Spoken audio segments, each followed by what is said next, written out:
কেউ মনে রাখেনি ঢুলি শিল্পীদের কথা। নিদারুণ সংকটে পড়েছেন বাংলাদেশের ঢুলি শিল্পীরা।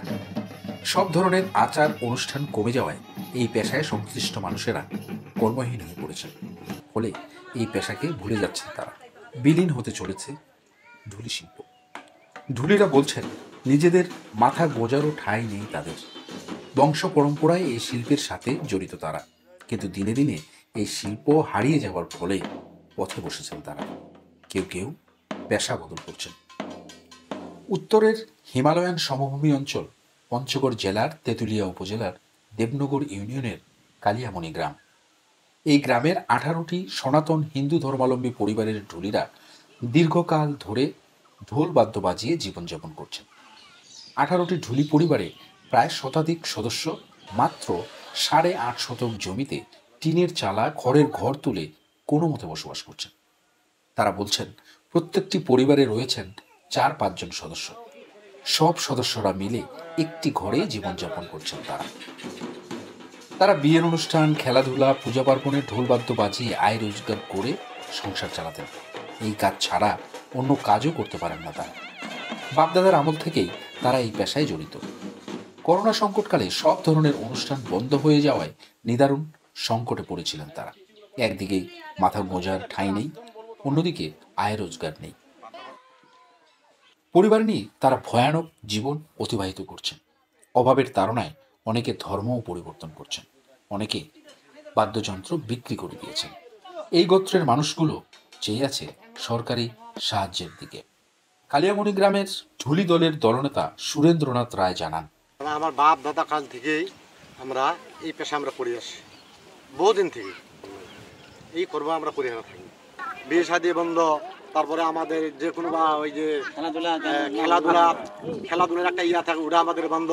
বল খেলা বন্ধ, পাখি খেলা বন্ধ, আমার সব কিছু বন্ধ হয়ে গেছে। এখন বন্ধ হয়ে গেছে, আমি কি করবো? করবো যে আমরা কি আরেকটা চিন্তা, এই যে আমার জায়গা জমি নাই, যে আমরা গৃহস্থী পানি করে আমরা খাবো বা বউ বাচ্চা নিয়ে আমরা খাবো, সেটা আমাদের কোনো পণ নেই। শুধু খালি অল্প মাটি নিয়ে আমরা খালি ঘর মানে বসবাসী নিয়ে আমরা চলতে আছি খুব কষ্টে ভাবে। নাই ঘর, নাই জায়গা জমি, নাই আর কোনো কিছু, আমাদের কিচ্ছু নেই। আমাদের নাই কইলেও বলে। এখন তো আমরা চলাফেরাও খাবো, আমি কি নিয়ে খাবো? এখন ঢাক, ঢোল, কাশি, সানাই বাজিয়ে মানুষকে আনন্দ দেয় এই লোকশিল্পীরা। মাত্র 2 যুগ আগেও প্রচুর কর্মব্যস্ত ছিলেন তারা। হিন্দু, মুসলিম সব ধর্মের লোকেরাই তাদেরকে আমন্ত্রণ জানাত। মুসলিমরা মোহররমের সময় লাঠি খেলা আয়োজন করত। মোহররম উপলক্ষে করফুলা নামে এক ধরনের মেলা আয়োজন হতো এই এলাকায়। তখন লাঠি খেলা আর মেলা প্রাঙ্গণে বাজত ঢাক, ঢোল, সানাইয়ের সুর। আগত দর্শকরা বিমোহিত হয়ে উঠত। সারা রাত চলত ঢাক, ঢোল, সানাইয়ের বাজনা। হিন্দু ধর্মাবলম্বীদের সব ধরনের পূজা পার্বণে তাদের ডাক পড়ত। প্রত্যেক অনুষ্ঠান থেকে সম্মান দেয়া হতো তাদের। আয়োজকরা সম্মান জানাত। তাদের জন্য খাসি জবাই করে পোলাও মাংস খাওয়ানো হতো। সেই দিন আর নেই। ঢুলিরা বিয়ের অনুষ্ঠান, পূজা পার্বণে ঢোল বাজিয়ে এরা রোজগার করত। এই রোজগার দিয়ে তাদের সংসার চলতো। এখন আর ওই আগের মতো আর পূজা পার্বণ আর বিয়ের অনুষ্ঠানের আমন্ত্রণও নেই। একদিকে যেমন এরা জীবনযাপন দৈনদশায় জীবনযাপন করছে, অপরদিকে এই সংস্কৃতিটি প্রায় বিলুপ্তি হয়ে যাচ্ছে।